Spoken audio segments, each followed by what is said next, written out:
What's Cooking Fall River. I'm Andrea Galician. And I'm Karen LeBlanc.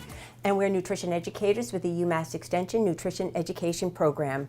We work in the Fall River area and throughout the Commonwealth to bring families information on healthier eating while on a food budget. Today we're going to be preparing the roasted winter vegetables. So we'll start with our butternut squash. Yes. Let's see, one small butternut squash. We're cutting this in half because we're working with a very small pan today. So we're cutting that in half. So we have about a half of winter squash. And Karen, what's the sizing of the? How do we prepared this so everything be uniform as we start adding these vegetables? Right. It's important to keep all the vegetables a uniform size to make sure that everything cooks evenly. And our next vegetable is the onions, and we're using a half of a large onion. That's so right. Probably about what, a half a cup I'd or say 3/4. yeah. Okay. And the onions we've prepared ahead of time, again to be uniform. So you don't want to chop those like a lot of recipes will call for. Like really a small finely dice, small right. dice, but in this case, we really want to be able to taste the onion. That's right. Right. Yes. All right. The next ingredient is carrots, and we made it easy. We thought, we don't want to make things difficult for you at home. We want to, some of the things are going to be a little bit more time intensive.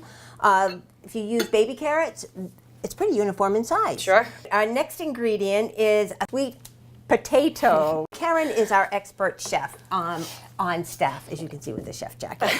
And so we thought, we'd go through different phases of cutting so you could see how Karen professionally will chop these up. But we started out by just cutting up the this whole sweet potato in rings. Just in little rings, and I'll actually show you on our white Using potato.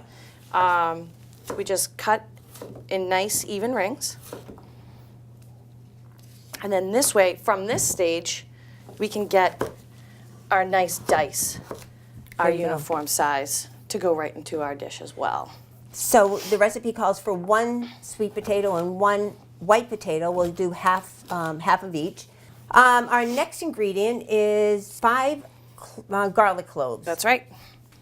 We have we have more than 5 here, so I'm just going to split it in half. The sage. Yes, we have a half a teaspoon of sage. And then a half a teaspoon of rosemary, half a teaspoon of oregano, and a 1/4 of a cup of olive oil. And of course, olive oil now everybody knows is part of a great Mediterranean diet. It's very high in monosaturated fats. That's a healthy fat. So I think we got everything in there. We just need a little salt and pepper to salt and taste. pepper, and Just a touch. right, Karen? Right. Again, because of all the herbs that we're using, you just need to flavor it with even less than what a recipe calls for. And salt really brings out the natural flavors of the vegetables, the other seasonings that you're putting in as a flavor enhancer, so it really does make those flavors pop. All right, so you just mix all these up together so they're well coated with both the olive oil and all the herbs. We want to coat that with the vegetable oil, even though the recipe says to do that, so Sure. it will just prevent it from sticking. And then we're going to cook this in a 425-degree oven. And the reason why it's a hot oven is because it's kind of crispy when the oven is a little bit higher. Right. Right, and these are really hard root vegetables. They take some time to cook, so you want that nice high temperature over a long period of time. We're going to put that in the oven? Absolutely. This cooks for 45 minutes. All right.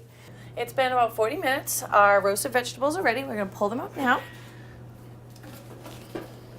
Put them on this nice serving plate. Yeah, it's beautiful. We have a nice brown color to our vegetables. Our onions have become translucent. That gives a really good indication that they're done cooking. It smells great, doesn't it? It does smell fabulous, and they look wonderful, too. All right. Wow, it's beautiful.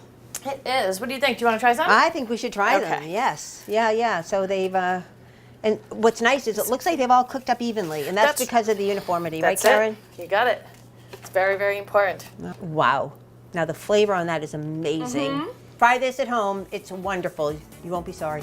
And if you do try it at home, please take a picture and share it with us using the hashtag CookFR.